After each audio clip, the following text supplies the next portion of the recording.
Una lunga tappa quella per Nuoro. Dopo una fuggevolissima sosta nella terza e più giovane provincia, ecco il piccolo porto di Cala Gonone, sulla marina della baronia.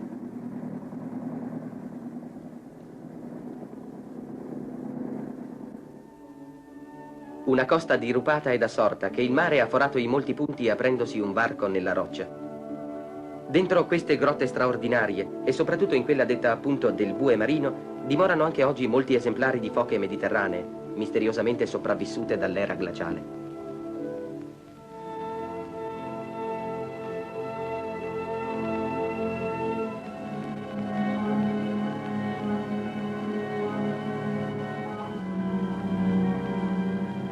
Ritornati verso l'interno, ci dirigiamo ad Oliena, abbandonata alle falde del Monte Corrasi.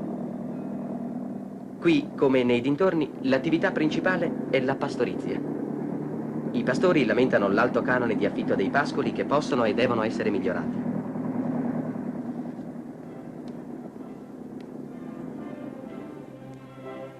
Ad Oliena c'è un vino generoso che, a detta di D'Annunzio, inebria col solo aroma, e l'ospitalità è un rito che tutti osservano e gelosamente si tramandano di padre in figlio.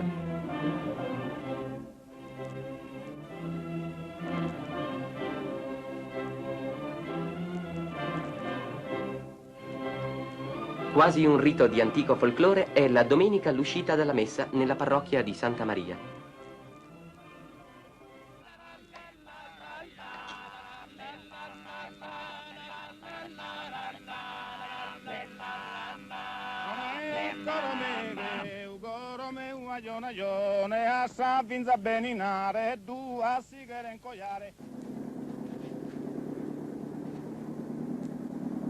Questo è Orgosolo.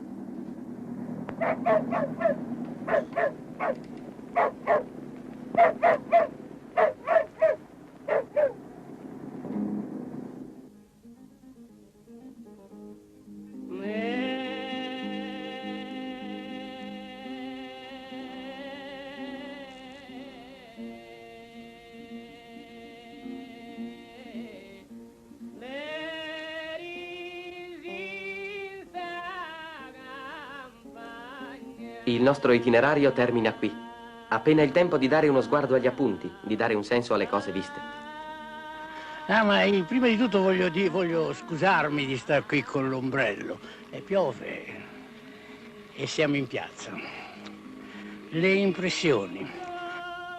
Vorrei che qualche cosa rimanesse, che qualche cosa continuasse a durare di ciò che ha durato per millenni, che è il carattere di questo paese, che si riflette anche nella grande dignità degli uomini, della gente di questo paese. Un viaggio assolutamente insospettato, nonostante le letture e la preparazione culturale che uno possa avere.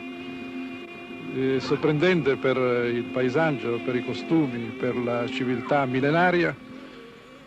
È un viaggio che trova il cosiddetto uomo civile impreparato. Quello che ho potuto vedere appunto in confronto agli anni scorsi mi conferma che noi siamo su questa strada, ovvero di non distruggere una civiltà che non può essere distrutta se non a scapito di tutta la civiltà europea, vorrei dire più che italiana, e nello stesso tempo di almeno equilibrare, già che si parla di equilibrio, il benessere di questa isola col benessere nazionale, col benessere di tutto il nostro paese.